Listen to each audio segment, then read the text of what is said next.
जय श्री कृष्ण। आज हम श्री गर्ग संहिता के गोलोक खंड का चौथा अध्याय पढ़ेंगे। चौथे अध्याय में नंद आदि के लक्षण, गोपी यूथ का परिचय, श्रुति आदि के गोपी भाव की प्राप्ति के कारणभूत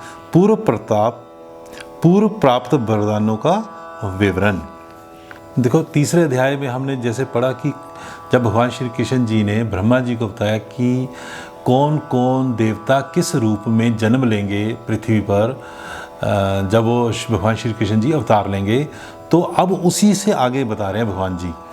भगवान ने कहा, ब्राह्मण, सुबल और श्रीदामा नामक मेरे सखा नंद तथा उपनंद के घर में जन्म धारण करेंगे। इसी प्रकार और भी मेरे सखा हैं जिनके नाम स्तोक, कृष्ण, अर्जुन एवं अंशु आदि हैं। वे सभी 9 नंदों के यहाँ प्रकट होंगे।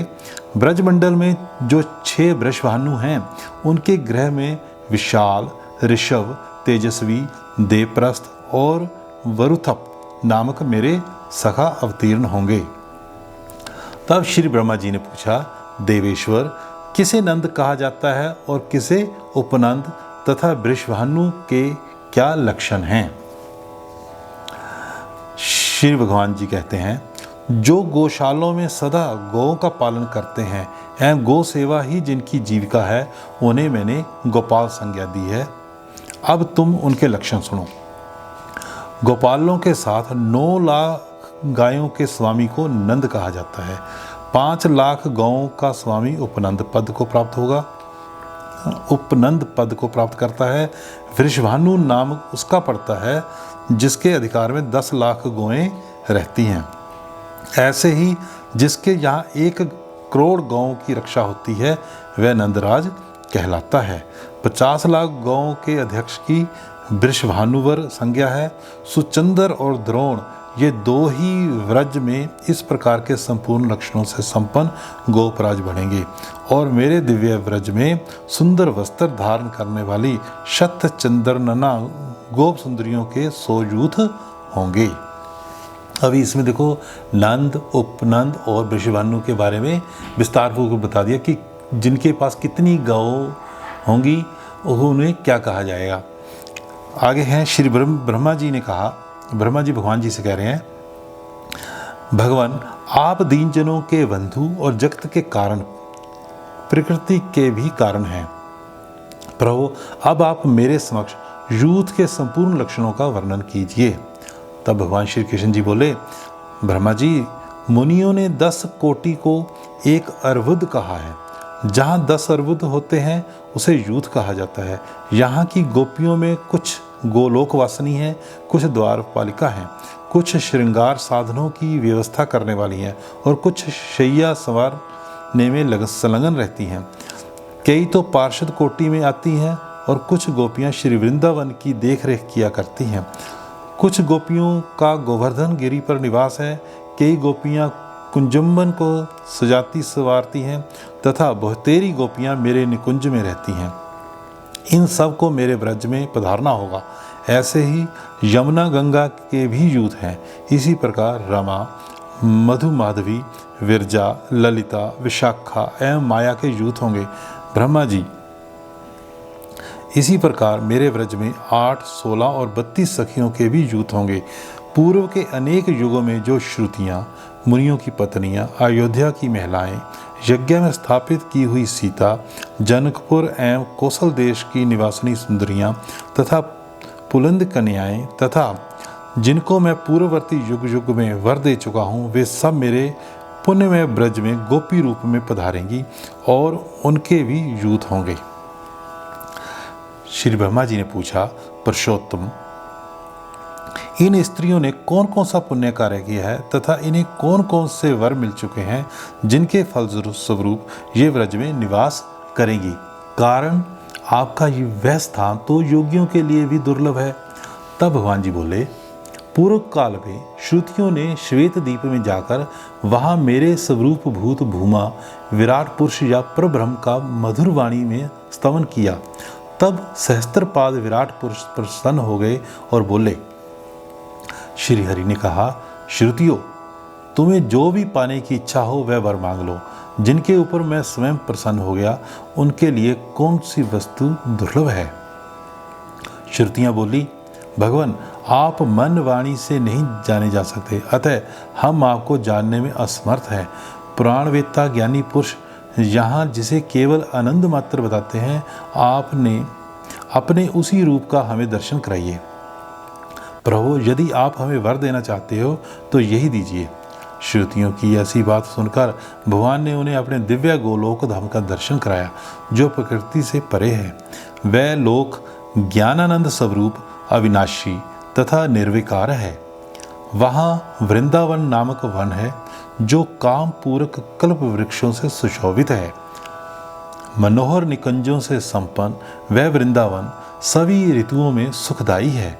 वहाँ सुंदर झरनों और गुफाओं से सुशोभित गोवर्धन नामक गिरी है।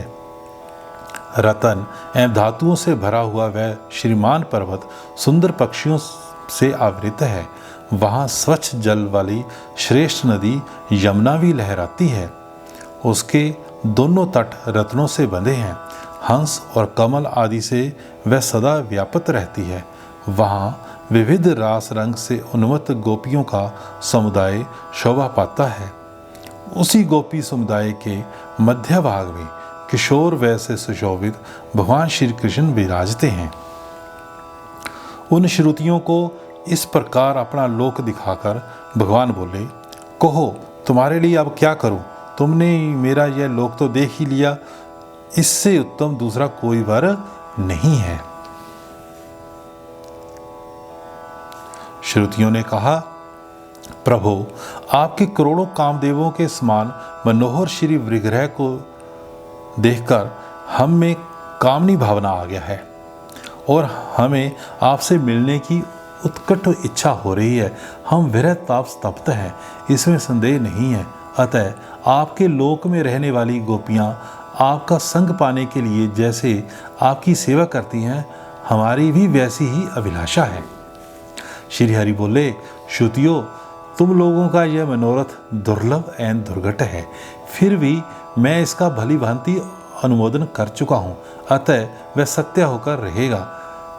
आगे होने वाली सृष्टि में जब ब्रह्मा जगत की रचना में संलग्न होंगे, उस समय सारस्वत कल्प बीतने पर तुम सभी श्रुतियाँ व्रज में गोपियाँ होंगी।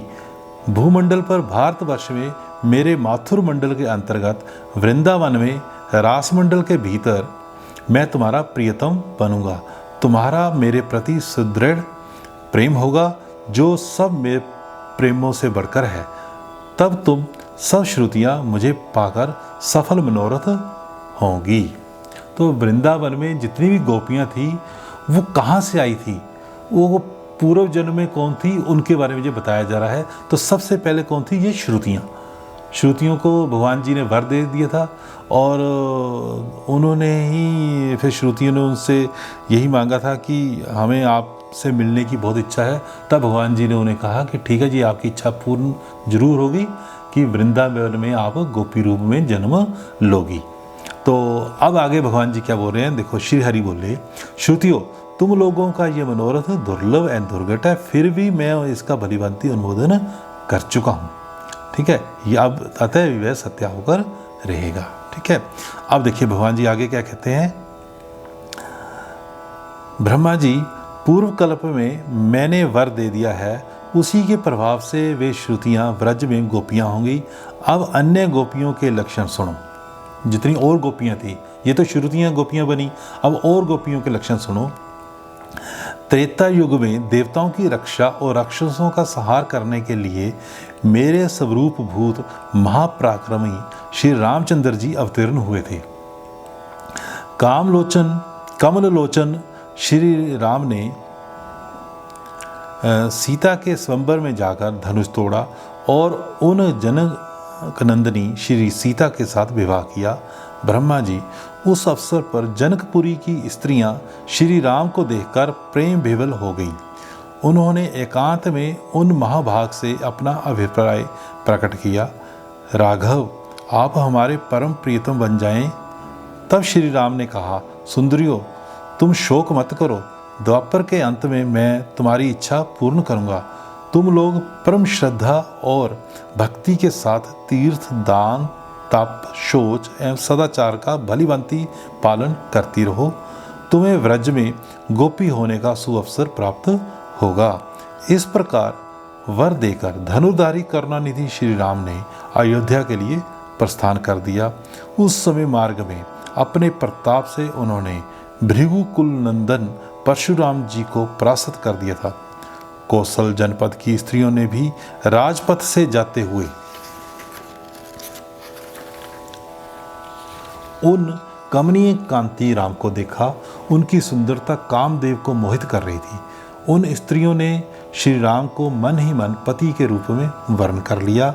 उस समय सर्वज्ञ श्री राम ने उन समस्त स्त्रियों को मन ही मन वर दिया, तुम सभी ब्रज में गोपियां होंगी और उस समय मैं तुम्हारी इच्छा पूर्ण करूंगा। फिर सीता और सैनिकों के साथ रघुनाथ जी अयोध्या पधारे। ये सुनकर अयोध्या में रहने वाली स्त्रियां उन्हें देखने के लिए आईं।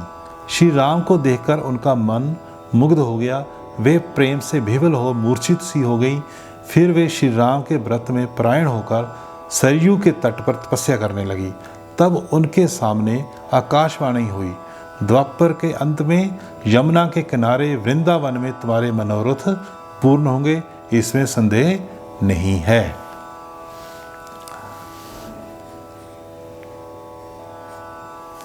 जिस समय श्री राम के पिता की आज्ञा से दंडकवन की यात्रा की जिस समय श्री राम ने पिता की आज्ञा से दंडकवन की यात्रा की, सीता तथा लक्ष्मण भी उनके साथ थे और वे हाथ में धनुष लेकर इधर उधर विचर रहे थे।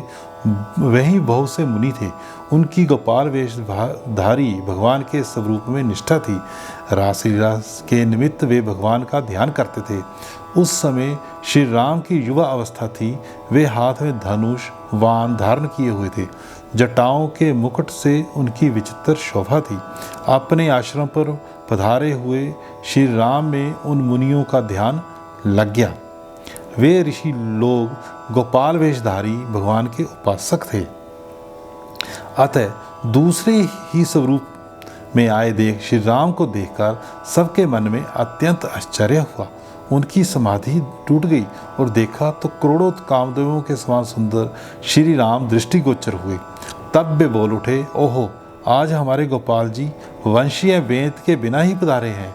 इस प्रकार मन ही मन विचार कर सब ने श्री राम को प्रणाम किया और उनकी उत्तम स्तुति करने लगे। तब श्री राम ने कहा, मुनियों, वर मांगो। यह सुनकर सभी ने एक स्वर से कहा, जिस भांति सीता आपके प्रेम को प्राप्त है, वैसे ही हम भी चाहते हैं। तब श्री राम जी बोले, यदि तुम्हारी ऐसी प्रार्थना हो कि जैसे भाई लक्ष्मण हैं वैसे ही हम भी आपके भाई बन जाएं, तब तो आज ही मेरे द्वारा तुम्हारी अभिलाषा पूर्ण हो सकती है। किंतु तुमने तो सीता के समान होने का वर मांगा है, अतः यह वर महान कठिन और दुर्लभ है, क्योंकि इस समय मैं एक पत्नी व्रत धारण कर रखा है। इस समय मैंने एक पत्नी व्रत धारण कर रखा है। मैं मर्यादा की रक्षा में तत्पर रहकर मर्यादा पुरुषोत्तम भी कहलाता हूँ। अतएव तुम्हें मेरे वर का आदर करके द्वापर के अंत में जन्म धारण करना होगा और वहीं मैं तुम्हारे इस उत्तम मनोरथ को पूर्ण करूँगा। इस प्रकार वर देकर श्री राम स्वयं पंचवटी पधारे। वहाँ पर्णकुटी में रहकर वनवास की अवधि पूरी करने लगे। उस समय भीलों की स्त्रियों ने उन्हें देखा। उनमें मिलने की उत्कट इच्छा उत्पन्न होने के कारण वे प्रेम से विह्वल हो गई। यहाँ तक कि श्री राम के चरणों की धूल मस्तक पर रखकर अपने प्राण छोड़ने की तैयारी करने लगी। उस समय श्री राम ब्रह्मचारी के वेश में वहाँ आए और इस प्रकार बोले, स्त्रियों, तुम व्यर्थ ही प्राण त्यागना चाहती हो, ऐसा मत करो। द्वापर के शेष होने पर वृंदावन में तुम्हारा मनोरथ पूर्ण होगा। इस प्रकार का आदेश देकर श्री राम का वह ब्रह्मचारी रूप वही अंतर्हित हो गया। तत्पश्चात श्री राम ने सुग्रीव आदि प्रधान वानरों की सहायता से लंका में जाकर रावण प्रभृति राक्षसों को परास्त किया। फिर सीता को पाकर पुष्पक विमान द्वारा अयोध्या चले गए। राजा धीराज श्री राम ने लोकापवाद के कारण सीता को वन में छोड़ दिया। ओहो, भूमंडल पर दुर्जनों का होना बहुत ही दुखदाई है। जब जब कमल लोचन श्री राम यज्ञ करते थे तब तब विधि पूर्वक स्वर्णमयी सीता की प्रतिमा बनाई जाती थी। इसलिए श्री राम भवन में यज्ञ सीताओं का एक समूह ही एकत्र हो गया। वे सभी दिव्य चैतन्य घन स्वरूपा होकर श्री राम के पास गईं। उस समय श्री राम ने उनसे कहा, प्रियाओ, मैं तुम्हें स्वीकार नहीं कर सकता। वे सभी प्रेम प्रायणा सीता मूर्तियाँ दशरथ नंदन श्री राम से कहने लगी, ऐसा क्यों? हम तो आपकी सेवा करने वाली हैं। हमारा नाम भी मिथिलेश कुमारी सीता है और हम उत्तम व्रत का आचरण करने वाली सतियाँ भी हैं। फिर हमें आप ग्रहण क्यों नहीं करते? यज्ञ करते समय हम आपकी अर्धांगिनी बनकर निरंतर कार्यों का संचालन करती रही हैं। आप धर्मात्मा और वेद के मार्ग का अवलंबन करने वाले हैं। यह अधर्मपूर्ण बात आपके श्रीमुख से कैसे निकल रही है? यदि आप स्त्री का हाथ पकड़कर उसे त्यागते हैं तो आपको पाप का भागी होना पड़ेगा। तो श्री राम जी बोले, सतियो, तुमने मुझसे जो बात कही है वह एक बहुत ही उचित और सत्य है, परंतु मैंने एक पत्नी व्रत धारण कर रखा है। सभी लोग मुझे राजऋषि कहते हैं, अतः नियम को छोड़ भी नहीं सकता। एकमात्र स्त्री ही मेरी सहधर्मिणी है। इसलिए तुम सभी द्वापर के अंत में श्रेष्ठ वृंदावन में पधारना, वहीं तुम्हारे मनोकामना पूर्ण करूँगा। अतः अंत में श्रेष्ठ वृंदावन में पधारना, वहीं तुम्हारी मनोकामना पूर्ण करूँगा। भगवान श्री हरि ने कहा, ब्राह्मण, वे यज्ञ सीता ही व्रज में गोपियाँ होंगी। अन्य गोपियों का भी लक्षण सुनो। इस प्रकार श्री गर्ग संहिता में गोलोक खंड के अंतर्गत भगवत ब्रह्म संवाद में अवतार के उद्योग विषयक प्रश्न का वर्णन नामक चौथा अध्याय पूरा हुआ। जय श्री कृष्ण। अब देखिए, इस अध्याय में आपने सुना कि जो गोपियाँ जिनके बारे में हम सुनते आए हैं, वृंदावन की गोपियों के बारे में, वो कौन कौन थी पूर्व जन्म में। अब देखिए, आपने यहाँ पे जैसे मैंने पहले श्रुतियों के बारे में बताया, अब भगवान श्री रामचंद्र, जब भगवान जी ने त्रेता युग में श्री राम जी के रूप में जन्म लिया था, तो उस समय जब भगवान श्री रामचंद्र जी ने धनुष को तोड़कर सीता जी से विवाह किया था, तो वहाँ पर जितनी भी स्त्रियाँ थीं वो भगवान श्री राम जी को देखकर मोहित हो गई थी। तो उन्हीं को भगवान जी ने आश्वासन दिया था, उन्होंने वर दिया था कि आप लोग द्वापर में वृंदावन में गोपी रूप में होंगी। और उसके बाद फिर भगवान श्री राम जी जब अयोध्या वापस गए थे, उसके पश्चात जब धनुष तोड़ा, सीता जी का विवाह हुआ, जब अयोध्या गए थे, तो वहाँ पे भी जो वहाँ की महिलाएं थी वो भी भगवान जी को देख के मोहित हुई थी। तो उनको भी यही वर दिया था कि आप भी वृंदावन में गोपी रूप धारण करेंगी। अभी आगे देखिए, उसके बाद जब भगवान श्री राम जी दंडक वन में गए तो वहाँ की और महिलाएं भी उनके ऊपर मोहित होगी, उनको भी यही वर दिया। फिर मुनियों को भी यही वर दिया। उन्होंने मुनियों को तो ये बोल दिया कि ठीक है, अगर आप लक्ष्मण रूप में आना चाहते हैं, मतलब ये मेरे भाई के रूप में आने, तो वो तो अभी हो सकता है, परंतु अगर आप इस सीता जी की तरह आप आना चाहते हैं तो वो तो इस जन्म में तो संभव नहीं है, इस युग में तो संभव नहीं, लेकिन द्वापर में आप वृंदावन में गोपी रूप में मुझे प्राप्त करोगे, तो आप गोपी रूप में आओगे वहाँ पे वृंदावन में। तो इस प्रकार आपने सुना कि जो वृंदावन की गोपियों के बारे में हम सुनते आए हैं आज तक, वो पूर्व जन्म में कौन कौन थी, उन्हें वो किस वर से प्राप्त करने पर वो गोपी रूप में आई थी। तो अब जो अगला अध्याय है उसमें भी यही है आगे, तो अगले अध्याय तक आप इंतज़ार कीजिए। जय श्री कृष्ण।